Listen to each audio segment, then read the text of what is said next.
Principal Brown, students, faculty, staff, parents and guardians, and distinguished stage guests.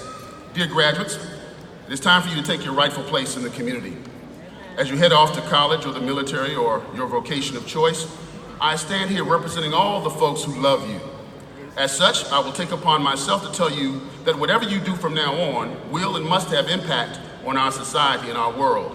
Our generation, born in the 60s and 70s, we gifted you a world that is not quite as it should be. Better in some ways, worse in others. The problems. There are more people in prison in the United States per capita than anywhere in the world, over 2.2 million. We have more people to jail than prison cells to hold them. So we build more jails and let corporations run them. We have more guns per person per household than any other country in the world, owning nearly half of all the civilian guns owned worldwide. Americans make up 5% of the world's population, but account for 31% of the world's mass shooters.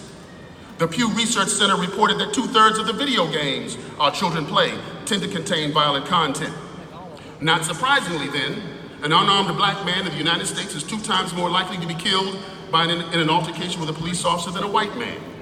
Now, take those facts and consider that as our culture, we are more glued to our cell phones and iPads and iPhones and devices, texting and sexting and emojiing our way through life. We find it hard to understand why kids feel so disconnected from each other, that they are willing to kill and be killed in order to get attention. Consider also that African Americans are more likely to own a cell phone than any other group in the United States, but less likely to work for one of the major social media or technology companies that produce that technology that we love so much and can't do without.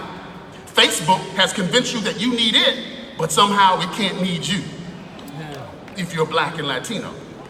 Media and entertainment corporations we do not control have convinced us that stripping in a nightclub is an actual career choice, and that there is nothing wrong with devaluing and degrading our women and girls to the point that we have trouble believing their stories of sexual abuse and sexual harassment and worse.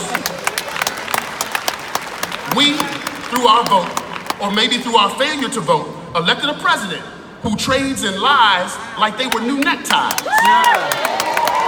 Oh, I'll just have the blue one over there, or the red one. No, that's it.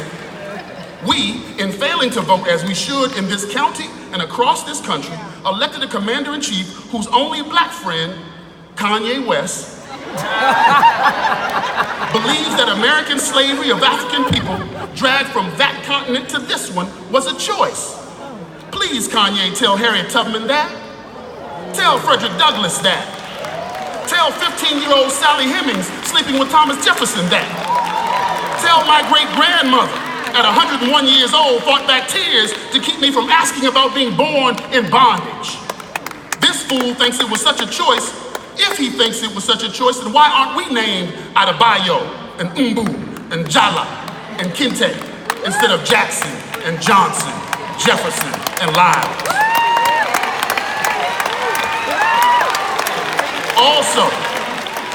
Also in our world today, TVs are bigger than the rooms that hold them. We're happy to be using our smart TVs, our smart cars, our smartphones, but can't seem to pay teachers enough to make smart kids.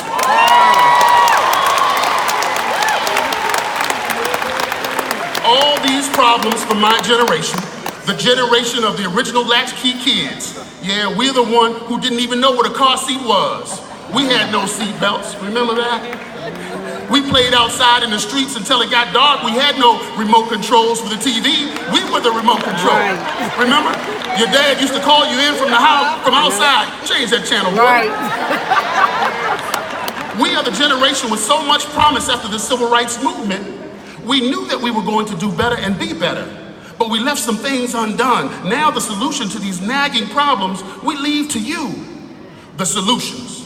The solution to all that ails these divided states of America awaits your action, activism, and innovation. Your passion, if you will. Yes, graduates, it is now your turn to get educated and trained so that you can solve these last bit of tea leaves of our hyper-technological world. We wait on you to make the world feel normal again, to make it feel true, more human, more humane. We need you to join the March for Our Lives, the Me Too movement, the lobby for common sense gun control, Help us stem the tide of school shootings and the bullying that births them. We need you to stand up, put up, never give up in the face of long odds and racism and sexism and homophobia and yes, the NRA. Whether you continue to college, join the army, or head out on your career, I ask that you pursue your dreams with reckless abandon and don't wait until you are 30 to move out of your parents' house.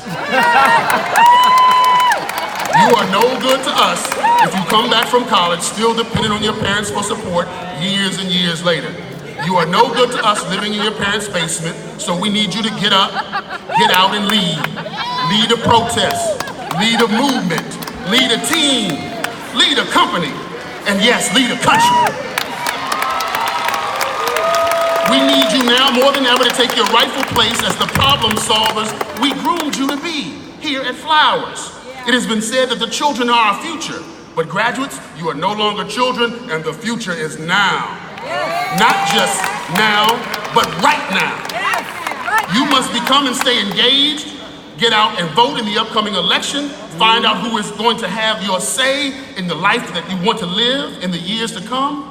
And as a candidate for state's attorney for Prince George's County, I would love for you to vote for Mike Lyles. But it is important that you vote for somebody. Get out involved. Cast your vote for the candidate that speaks to your needs and your desires. We need you to vote in every election from this point forward as if your very life depended on it, because it really does. We need you to go out in this world that owes you nothing and develop the next vaccines, the newest technology to end global warming, and take us to the stars. We need you to take a long, hard look at the ways we communicate as humans and help us get back to seeing the value in faces and not just Facebook.